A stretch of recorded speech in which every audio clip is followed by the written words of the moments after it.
नमस्कार, आप देख रहे हैं हिंदुस्तान सीबी न्यूज और मैं हूं आपके साथ चोप सिंह सक्सेना और बात करते हैं इस वक्त की बड़ी खबर।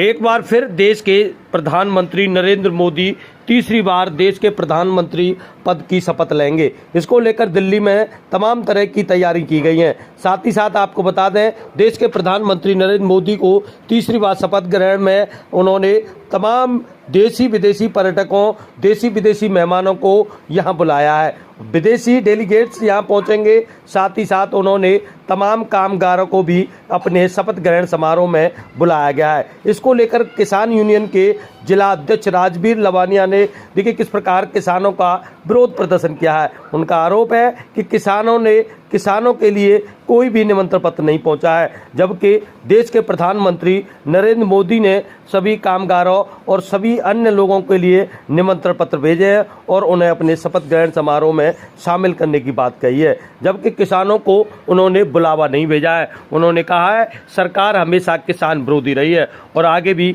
वह किसानों के विरोध में कार्य करेगी, ऐसा उन्होंने अंदेशा जताया है। वहीं उन्होंने नई सरकार और सभी नवनिर्वाचित सांसदों को बधाई भी दी है। साथ ही साथ विद्युत व्यवस्था के साथ साथ बैराज की भी मांग की है और वहीं आलू अनुसंधान की भी मांग की है। तो देखिए किस प्रकार भारतीय किसान यूनियन के जिलाध्यक्ष आगरा राजवीर लवानिया ने अपनी प्रतिक्रिया दी है और उन्होंने बताया है कि एतमाद क्षेत्र के गांव मितावली में देखिए एक किसान पंचायत का आयोजन किया गया था।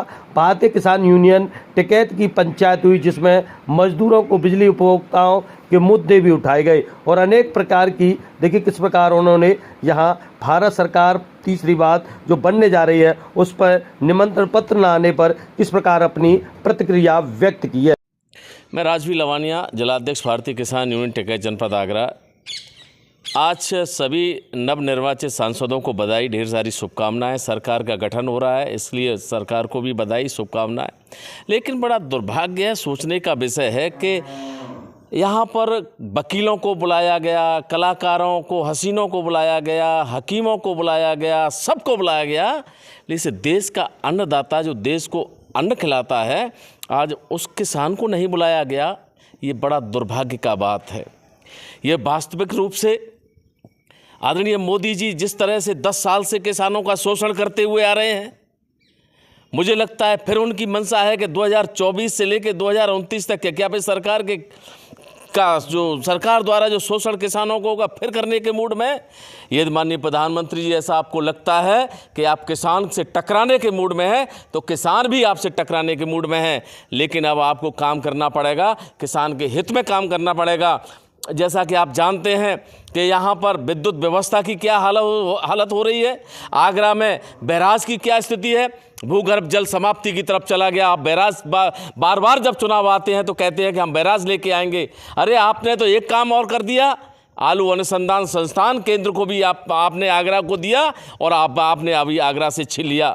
मैं फिर पुनः आपसे कहना चाहता हूँ, हे किसान साथियों, यह आपको छला जाता है। चुनाव के समय आपको कभी जातवाद में और धर्मवाद में बांट दिया जाता है, ले आप इकट्ठा होना पड़ेगा और इन सरकारों से लड़ने के लिए आप तैयार रहें। बहुत बहुत धन्यवाद। और इसी के साथ जुड़े रहें आप हमारे साथ और देखते रहें हिंदुस्तान सीबी न्यूज।